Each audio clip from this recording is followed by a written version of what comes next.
မင်္ဂလာပါရှင်ဒီနေ့ကတော့ထုံးစံတိုင်းပေါ့နော်ပူတင်အော်ဒါလေးလုပ်ပါမယ်ရှင်ဒီနေ့မှာဆိုလို့ရှိရင်ပူတင်လေးကတော့ဘူးတရာပေါ့နော်ဒီစတုပ်ပေးရမှာက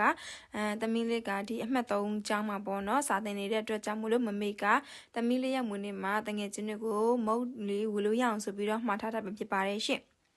ပူတင်လေးရတဲ့ဘူးတရာအော်ဒါလေးပေါ့နော်ပူတင်အပြင်ကိုမှညနေကြလို့ရှိရင်ကြတော့အိမ်မှာ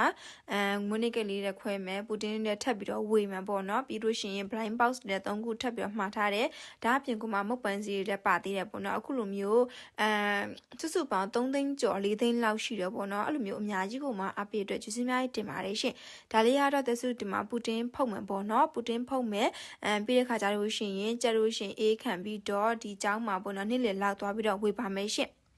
ဒါကတော့သမီးလေးတငယ်ချင်းတွေကိုဒီ၄ထန်းဆိုတော့အဲ့ဒီမှာသွားပြီးတော့ဝေတာပေါ့နော်တငယ်ချင်းတွေနှစ်ခန်းရှိတာမို့လို့နှစ်ခန်းလုံးကိုသူကဝေပါတယ်